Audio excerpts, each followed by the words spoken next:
बिस्मिल्लाहिर्रहमानिर्रहीम। जी बेटा, आज हम आपका आईएएस का टॉपिक डिस्कस करेंगे।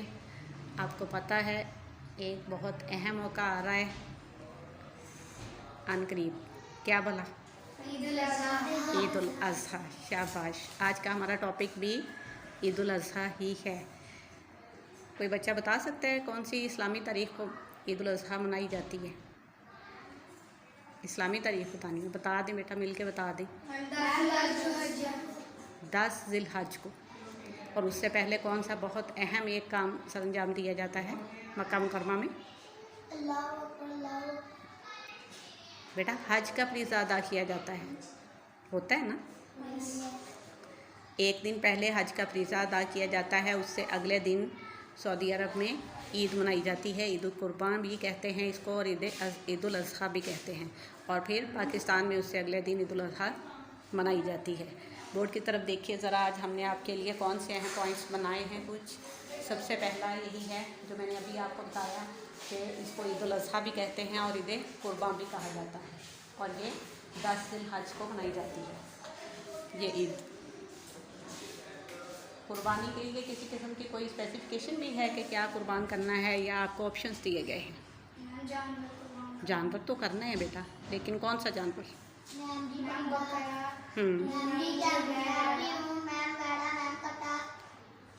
गाय होता है बेटा। ठीक है, मतलब हलाल जानवर जो हैं उनमें से अक्सरियत को हम ईद कुर्बान पे या ईद उल अज़हा पे कुर्बान कर सकते हैं, उनकी कुर्बानी जायज़ है। इसमें यह भी है एक चीज़, सबसे अहम पॉइंट इसमें बात करने का मकसद भी आज का यही था, और उसका आप कह लें कि निचोड़ भी यही है कि ये ईद किसकी याद में मनाई जाती है। आपको पता है, आपने बहुत अर्ली क्लासेस से आपके डिस्कस होती हैं ये बातें। कौन से पैगंबर की याद में ये मनाई जाती है? हज़रत इब्राहीम अलैहिस्सलाम ने किसकी कुर्बानी दी थी? वो बेटा, हज़रत इस्माईल अलैहिस्सलाम की कुर्बानी दी थी। और किसके हुक्म पे दी थी?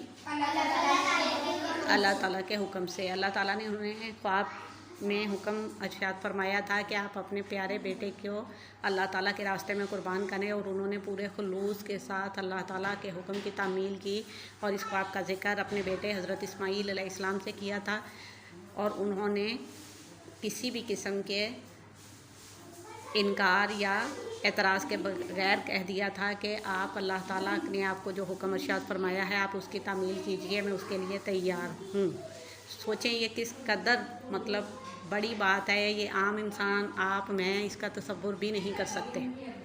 ये जो वाक़या था, ये हम लोग पढ़ लेते हैं बेटा आईएएस की बुक्स में सब कुछ, लेकिन अगर हम उसको डेप्थली फील करें उस चीज़ को, तो फिर हमें एहसास होता है कि उनको क्यों अल्लाह के जो करीब बंदे थे उनको नबूवत, उनको रिसालत क्यों दी गई। ये कोई छोटे काम नहीं थे जो इन रसूलों ने, उन पैगंबरों ने अपनी उम्मत के लिए, आने वाली नस्लों के लिए जो करके दिखाए, एक रास्ता हमारे लिए बना के गए वो। अब ये जो आज का मौका है ये ईद उल अज़हा का, इसमें अगर हम सुन्नत इब्राहीमी की बात करें जिसके याद में ये ईद मनाई जाती है, तो उन्होंने अल्लाह ताला का, देखें अगर आम कोई इंसान होता तो उसके जहन में 100 किस्म के ख्यालात आते। ऐसा ही है ना कि भाई मुझे क्यों कहा गया, किसी और को क्यों नहीं कहा गया, ये ऐसे क्यों, वैसे क्यों। लेकिन उन्होंने इस किस्म का कोई भी एतराज़ नहीं उठाया था। और अल्लाह ताला को उनका ये खुलूस, उनका अल्लाह ताला से ये मोहब्बत का अंदाज़ इस कदर पसंद आया था कि जैसे ही उन्होंने अपने प्यारे बेटे के गले पे छुरी चलाई तो उसकी जगह पे एक मोजज़ा हुआ और आसमान से क्या उतारा गया? मेंढा उतारा गया। और हज़रत इस्माईल अलैहिस्सलाम की जगह पे वो मेंढा ज़िबा हुआ। किस कदर ये खूबसूरत पैगाम है हमारे लिए, किस कदर ये पैरवी का मुकाम है कि आपने जब अल्लाह ताला की तरफ से आपको कोई हुक्म दे दिया गया, किसी भी किस्म की आपके लिए, आपके ऊपर आजमाइश आ गई, इम्तहान आ गया, तो फिर आपने उसको किसी भी सूरत में पूरा करके दिखाना है। जी बेटा, ये उर्दू में भी डिस्कस होता है, ये आईएएस में भी डिस्कस होता है। और इसका असल मकसद जो है वो यही है कि आपने ये नहीं कहना फिर अल्लाह ताला की तरफ से आपको जो हुक्म दे दिया गया उसमें फिर आपको किसी किस्म के इनकार की या किसी किस्म के सवाल और जवाब की गुंजाइश नहीं होती। एक ये वाक़या सुन्नत इब्राहीमी का, और दूसरा बहुत अहम वाक़या जो हमें कुर्बानी की याद दिलाता है वो कौन सा है? करबला का वाक़या। इंशाअल्लाह वो भी डिस्कस करेंगे 10 मुहर्रम